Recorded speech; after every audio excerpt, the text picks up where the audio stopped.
Hello guys, फेरि नयाँ video लिएर म आएको छु। म अहिले बिजी भएको कारणले भिडियो आउन अलि ढिलो भइरहेको छ। आज शुक्रबारको दिन काम अलि छिटो सकेकोले आज बाबुलाई लिन बुढी र म जाँदैछु। बाबु र म नयाँ भएको हुनाले हामीले बाबुको लागि सरकारी मोन्टेसरी पाएका छैनौँ। अहिले हामीले बाबुलाई प्राइभेट मोन्टेसरीमा राखेका छौँ। हामी त्यहाँ पुग्दा बाबु म्याडमसँग पियानो खेलेर बसिरहेको थियो। हामीलाई देखेपछि बाबु खुसी भएर बाहिर आयो। यहाँको मोन्टेसरीहरूको एउटा राम्रो बानी चाहिँ प्रत्येक बच्चाहरूको स्कुलमा गर्ने कुराहरू जस्तै कति खेल्यो, कति सुत्यो, के खायो, कति खायो अनि लङ टोयलेट गर्न हरेक कुरालाई चाहिँ उनीहरूले डायरीमा लेखेर घर पठाउने गर्छ।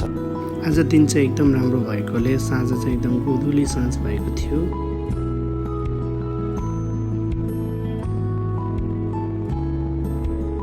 आज शनिबारको दिन हामी आज बाबुलाई कोइन लिएर जाँदैछौँ। घरबाट निस्किने भनेपछि बाबु एकदम खुसी हुन्छ, त्यसमाथि गाडी चढ्ने भनेपछि झनै खुसी हुन्छ।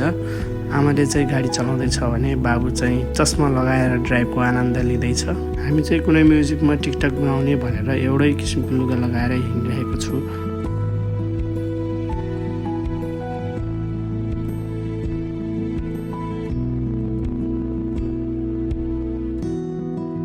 पन्ध्र मिनटको ड्राइभ पछि हामी कोइन पुग्यो।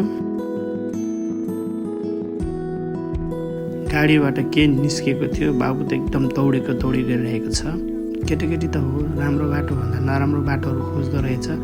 जहाँ अप्ठ्यारो छ त्यहाँ जान खोज्छ र बाबुलाई हामीले खुल्ला एरिया भएको कारणले बाबुलाई हामीले त्यहाँ जान पनि दियौँ। सानोमा म पनि यस्तै थियो, जहाँ अप्ठ्यारो छ त्यहाँ मात्र जान खोज्ने, बाबा आमाले जति भने पनि नमान्ने, एकदम चकचके भएको कारणले आज छोरा पनि त्यस्तै भएको छ। यो 2 देखि 4 वर्षभित्रमा चाहिँ यो बच्चाहरू जो छोरा मान्छे हो एकदम गाह्रो हुँदो रहेछ सम्हाल्न पनि। न त उनीहरूले भनेको बुझ्ने हामीले, न त हामीले भनेको उनीहरूले टेर्ने। त्यही भएर एकदम गाह्रो हुँदो रहेछ यतिखेरको बच्चाहरू।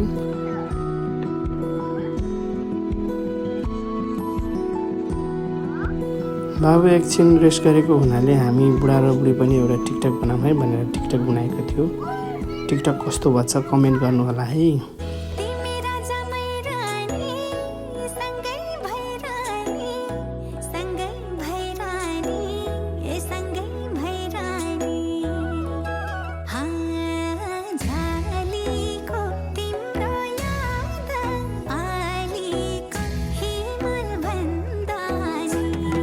यता बाबा र आमाले के एउटा टिकटक बनाएको थियो, उता छोरा गायब र बुढीले छोरालाई खोजेर ल्याएपछि त्यसको केही छिन हामी यसो के बसेको थियो। बाबुले जुत्ता खोल्न नसकेर कट्टुमै सु गर्यो।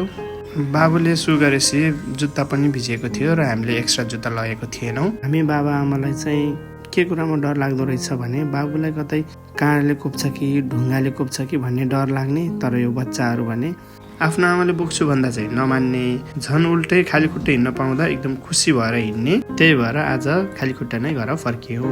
आजलाई चाहिँ हाम्रो ब्लग यति नै। Thank you.